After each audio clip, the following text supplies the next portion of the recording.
friends, welcome back to our channel. எல்லாரும் ஹாப்பியா இருக்கீங்க அப்படின்னு நம்புறேன். நாங்க எல்லாரும் சூப்பரா இருக்கோம். சோ இந்த vlog எதை பத்தி அப்படின்னா எங்களோட ஆனிவர்சரி செலிப்ரேஷன் தான் நான் உங்ககிட்ட ஷேர் பண்ணிக்க போறேன். 3 years வந்து எங்களோட மேரேஜ் லைஃப்ல சக்சஸ்ஃபுல்லா கம்ப்ளீட் பண்ணிட்டோம். 4th இயர்க்குள்ள ஹாப்பியா வந்து ஸ்டெப் இன் பண்ணிருக்கோம். ரொம்ப ரொம்ப ஹாப்பியான ஒரு மொமெண்ட் தான் சொல்லணும். சோ இந்த ட்ரெஸ் தான் நான் ஆனிவர்சரிக்கு வியர் பண்ணிட்டு இருந்தது. இது வந்து நான் பர்ச்சேஸ் பண்ணது வந்து பாத்தீங்க அப்படின்னா கோவில்பட்டியில வந்து பண்ணியிருந்தேன். ஆர்டிஜி அப்படின்ற ஒரு ஷாப்ல இருந்து பண்ணியிருந்தேன். நிறைய பேருக்கு அந்த ஷாப் தெரிஞ்சிருக்கும் அப்படின்னு நினைக்கிறேன். ஸோ செட்டோடவே வந்துருச்சு டாப் பேண்ட் ஷால் அப்படின்னு சொல்லிட்டு. டாப் வந்து ரொம்ப சிம்பிளான ஒர்க்கு கொடுத்து பார்க்கறதுக்கே ரொம்ப நீட்டா இருந்தது. அதுக்கு காம்பினேஷனா வந்து பேரசோ பேண்ட் கொடுத்துருந்தாங்க. டாப் எவ்வளோ சிம்பிளா இருக்கோ அந்த அளவுக்கு ஷால் வந்து நல்லா கிராண்டா வந்து கொடுத்துருந்தாங்க. ஸோ வியர் பண்றதுக்குமே ரொம்ப கம்ஃபர்டபுளா இருந்தது, பார்க்கறதுக்குமே நீட்டா இருந்துச்சு. அது மேட்ச் பண்றதுக்கு ஒரு சிம்பிளான பேங்கில் ஒரு குட்டி ஜிமிக்கி மட்டும் எடுத்துக்கிட்டேன். இதுதான் வந்து ஃபைனல் லுக் எப்படி இருக்கு அப்படின்னு சொல்லிட்டு மறக்காம கமெண்ட்ல சொல்லுங்க. லாஸ்ட் 2 yearsா வந்து நான் வந்து சாரி மட்டுமே தான் பர்ச்சேஸ் பண்ணிட்டு இருந்தேன். இந்த டைம் வந்து எதுக்கு சாரி எடுத்துட்டு அது பாட்டு உள்ளதான் இருக்கு, எதுக்கு அதை எடுத்துக்கிட்டே வச்சுட்டே இருக்கணும் அப்படின்னு சொல்லிட்டு இந்த மாதிரி எடுத்துக்கலாம், இதான் நமக்கு யூஸ்ஃபுல்லா இருக்கும் அப்படின்னு சொல்லிட்டு இந்த மாதிரி வந்து எடுத்துட்டு வந்தாச்சு. ஸோ ஒரு 9 o'clock வீட்டில இருந்து கிளம்பணும். மதுரைக்கு வந்து போகலாம் அப்படின்னு சொல்லிட்டு பிளான் பண்ணியிருந்தோம். எப்பயும் இந்த மாதிரி போனதில்லை, பக்கத்தில் இருக்கிற கோவிலுக்கு மட்டும் போயிட்டு வருவோம். இந்த டைம் வந்து மதுரைக்கு போயிட்டு வரலாம், அப்படியே எங்க ஏதாச்சும் பார்த்துட்டு வரலாம் அப்படின்னு சொல்லிட்டு மதுரைக்கு தான் வந்து போயிருந்தோம்.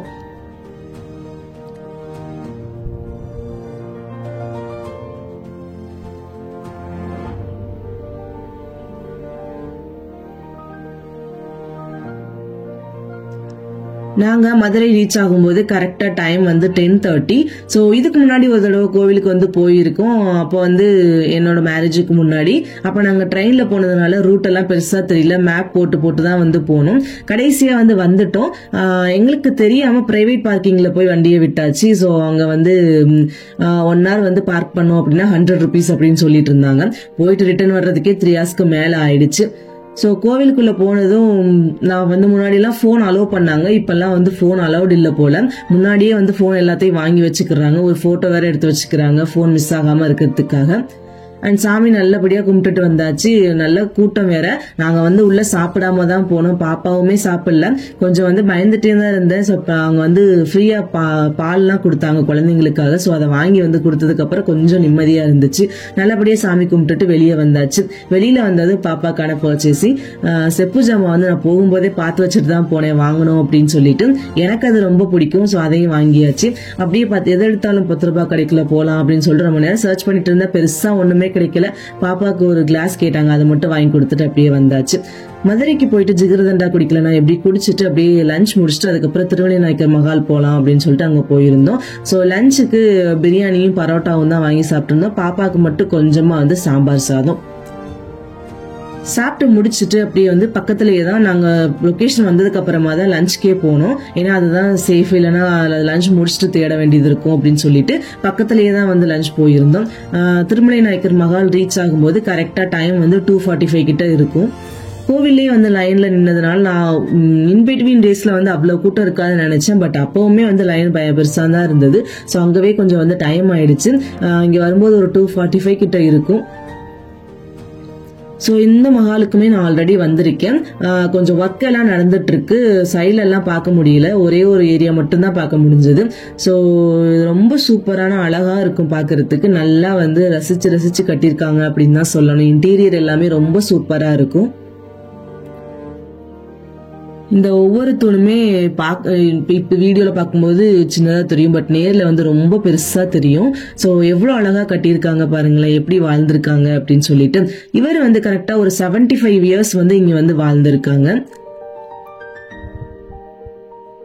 இதுல வந்து இப்போ இருக்கிறது இந்த அரண்மனையோட ஒரு பங்கு தான் அப்படின்னு சொல்றாங்க. இதுல 4 பங்கு இது மாதிரி முன்னாடி இருந்துச்சா, அத எல்லாமே இப்போ வந்து அழிஞ்சிருச்சு. இதுல வந்து சொர்க்க விலாசம் அப்படின்னு சொல்லிட்டு ஒண்ணு இருக்கு, அரங்க விலாசம் அப்படின்னு சொல்லிட்டு ஒண்ணு இருக்கு அப்படின்னு சொல்லி இருந்தாங்க. சோ இப்போ நம்ம இருக்கிறது வந்து சொர்க்க விலாசம் மட்டும்தான் நம்மளால பார்க்க முடிஞ்சது. முன்னாடி நான் வரும்போது மியூசியம் எல்லாமே வச்சிருந்தாங்க. அவர் யூஸ் பண்ண திங்ஸ், பழைய திங்ஸ் எல்லாமே வந்து இருந்துச்சு. அதெல்லாம் வந்து க்ளோஸ் பண்ணி வச்சிருக்காங்க, ஒர்க் நடக்குது அப்படின்றதுனால. சோ அது எல்லாமே எங்களால பார்க்க முடியல. இந்த ஒரே ஒரு போர்ஷன் மட்டும்தான் இருந்துச்சு. அதை மட்டும்தான் சுத்தி வந்து பார்த்துட்டு இருந்த மாதிரி இருந்தது. மேபி அது வந்து மெயின்டெனன்ஸ் பண்றதுனால மெயின்டைன் பண்ணோம் அப்படின்னா மட்டும்தான் அந்த அரண்மனை வந்து பழசு மாதிரி அப்படியே இருக்கும். ஸோ அது பண்ணல அப்படின்னா நமக்கு அந்த மாதிரி கிடைக்காது இல்லையா? அதனால வந்து மெயின்டெனன்ஸ் பண்ணிட்டு இருக்கிறதுனால எல்லா டோருமே க்ளோஸ்டா இருந்துச்சு, இந்த போர்ஷன் மட்டும்தான் ஓப்பன்ல இருந்தது.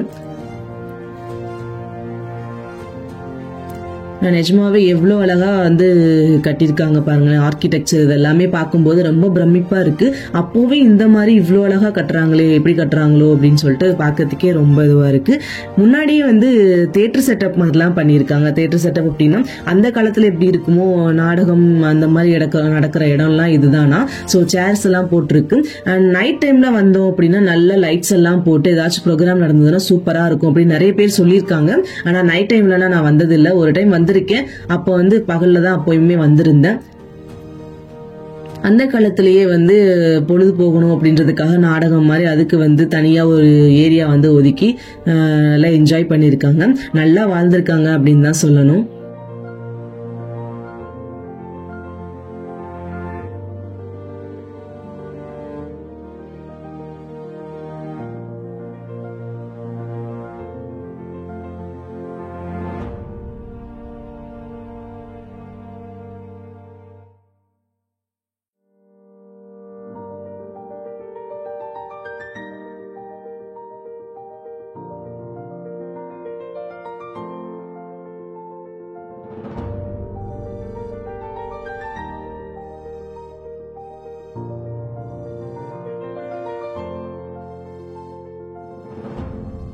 ஸோ அங்கே கொஞ்சம் நேரம் இருந்துட்டு ஒரு 3:45க்கு மேலே வந்து ஊருக்கு கிளம்பியாச்சு.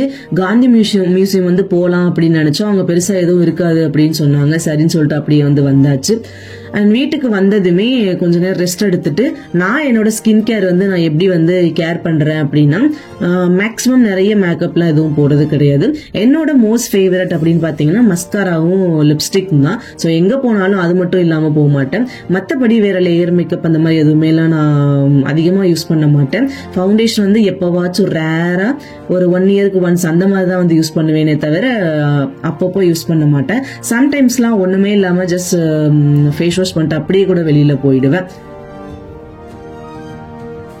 ஸோ வந்ததுமே நான் கொஞ்சம் காஜல் வச்சிருப்பேன், அதை மட்டும் ரிமூவ் பண்ணிவிடும். எப்போவுமே நான் எவ்வளோ லேட்டாக வந்தாலும் இப்போ நைட்டே வந்து வெளியில் போகிறோம் அப்படின்னு சொல்லிட்டு போயிட்டு லேட்டாக வந்தாலும் டைமே இல்லை அப்படின்னாலும் நான் அதை கண்டிப்பாக அதை ரிமூவ் பண்ணிட்டு அதுக்கப்புறமா தான் தூங்க போவேன். ஏன்னா எப்போவுமே நம்ம மேக்கப்பே போடல அப்படின்னாலும் நம்ம கிட்ட நிறைய அழுக்கு இருக்கும். ப்ளஸ் கண்ணில் இருக்கிற அந்த மையெல்லாம் எடுக்கணும். எடுத்தா அப்படின்னா மட்டும்தான் கண்ணு வந்து நல்லா இருக்கும் தூங்கும்போது. நீங்கள் அதோடவே அப்படியே தூங்கிட்டீங்க அப்படின்னா ஒரு மாதிரி இரிட்டேட் ஆகுற மாதிரி இருக்கும். எனக்கு வந்து அதோட அப்படி ஒரு நாள் தூங்கிட்டேன் அப்படின்னா அன்னைக்கு வந்து தூக்கமே சுத்தமா வராது. ஏன்னா எனக்கு ஒரு மாதிரி உறுத்திட்டே இருக்கிற மாதிரியே இருக்கும். ஸோ அதனால எவ்வளோ லேட் ஆனாலும் நான் வந்து கரெக்டா ஒரு காட்டன்ல கொஞ்சமா கோகோனட் ஆயில் எடுத்துட்டு அதை ரிமூவ் பண்ணிட்டு தான் தூங்கவே போவேன், ஃபேஸ் வாஷ் பண்ணிட்டு. ஸோ நம்ம இந்த மாதிரி லாங் டிரைவ்லாம் போயிட்டு வரோம் அப்படின்னா நல்லா வெளியில சுத்தி இருப்போம், நல்லா வெயிலும் கூட, முகம்லாம் வந்து நல்லா அழுக்கா இருக்கும், நிறைய பொல்யூஷன், ஸோ நிறைய டஸ்ட் வந்து ஃபேஸ்ல பட்டிருக்கும். அதுக்கு நான் என்ன பண்ணுவேன் அப்படின்னா few drops of coconut oil எடுத்துட்டு நல்லா இந்த மாதிரி ஒரு மசாஜ் பண்ணுவேன். இதுவே பக்கத்துல போயிட்டு வரோம் அப்படின்னா இந்த மாதிரி பண்ண மாட்டேன். பட் நல்லா லாங்கா போயிட்டு வரோம் அப்படின்னா இந்த மாதிரி கொஞ்சம் கேர் பண்ணிப்பேன். இவ்வளவுதான் என்னோட ஸ்கின் கேர். நான் பெருசா வேற எதுவுமே வந்து கேர் பண்ணிக்க மாட்டேன்.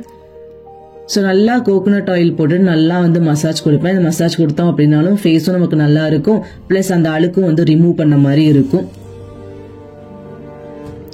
இது எல்லாமே வந்து நான் எவ்வளோ லேட் ஆனாலும், நைட் எவ்வளோ லேட்டாக வந்தாலும் இது எல்லாத்தையும் நான் முடிச்சுட்டு தான் வந்து தூங்கவே போவேன். அப்போதான் வந்து நம்ம ஸ்கின் கொஞ்சம் நம்ம கேட்குற அதாவது நம்ம பேச்சு கேட்குற மாதிரி இருக்கும். அப்படி இல்லைன்னா வந்து அப்படியே விட்டுட்டோம்னா கொஞ்சம் வந்து பிம்பிள்ஸ், எனக்கெல்லாம் வந்து அப்படி இந்த மாதிரிலாம் நான் பண்ணாமல் விட்டுட்டேன்னா நிறைய பிம்பிள்ஸ் வந்து ஸ்டார்ட் ஆகிடும், குட்டி குட்டியாகவும். ஸோ அதுக்கு பயந்துட்டே வந்து நான் எவ்வளோ லேட் ஆனாலும் இந்த மாதிரி பண்ணிடுவேன். ஸோ நம்ம எவ்வளோ மேக்கப்பே போடல அப்படின்னாலும் கூட நீங்கள் இந்த மாதிரி பண்ணுறது ரொம்பவே வந்து நல்லது. நல்லா ஒரு மசாஜ் கொடுத்துட்டு, வெறும் கோகோனட் ஆயில் தான், நான் வேறு எதுவுமே மிக்ஸ் பண்ணவே கிடையாது. ஸோ ஜஸ்ட் அதை எடுத்துகிட்டு ஒரு நல்ல மசாஜ் கொடுத்தீங்க அப்படின்னா உங்களுக்கு அந்த அழுக்கு எல்லாமே வந்து ரிமூவ் ஆகி வந்துடும், பார்க்கறதுக்கும் நல்லா இருக்கும்.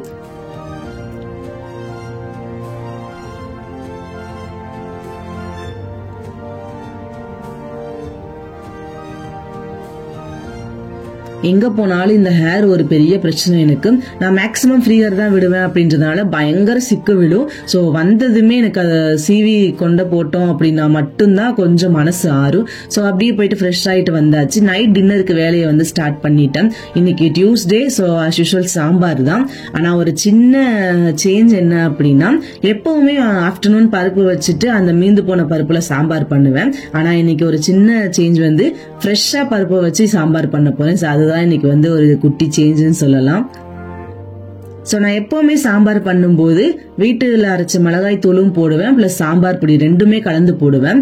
அப்படி மிளகாய் தூள் வீட்டில் அரைச்ச குழம்பு பொடி இல்லை அப்படின்னா சில்லி பவுடர் வந்து போட்டுருவேன். ஸோ தனியா சாம்பார் பொடி மட்டும் போட மாட்டேன், ஏன்னா அது வந்து டேஸ்ட் அவ்வளவா தூக்கி கொடுக்காது அப்படின்றதுனால ரெண்டுமே மிக்ஸ் பண்ணி தான் போடுவேன். ஃபைனலா இட்லியும் ஊத்தி வச்சு அன்னைக்கு டே வந்து ரொம்பவே சூப்பரா என்ஜாய் பண்ணோம். நம்ம சேனல் 1000 சப்ஸ்கிரைபர்ஸ் வந்து ரீச் பண்ணிடுச்சு. உங்க எல்லாருக்குமே தெரியும், ஷார்ட்ஸ்ல வந்து ஷேர் பண்ணியிருந்தேன். ஸோ அதை செலிப்ரேட் பண்றதுக்கு சிம்பிளா ஒரு பீஸ் கேக் மட்டும் வாங்கிட்டு வந்திருந்தாங்க. பட் என்னோட மோஸ்ட் ஃபேவரட் வந்து ரெயின்போ தான். அது இல்லை அப்படின்றதுனால இந்த கேக் வந்து வாங்கிட்டு வந்திருந்தாங்க. ஸோ சர்ப்ரைஸ் தான் எதுவுமே எனக்கு, அண்ட் ரொம்ப ஹாப்பியாகவும் இருந்துச்சு. எல்லாத்துக்குமே உங்க சப்போர்ட் தான் வந்து ரீசன். கண்டினியூவா சப்போர்ட் பண்ணிக்கிட்டே இருங்க.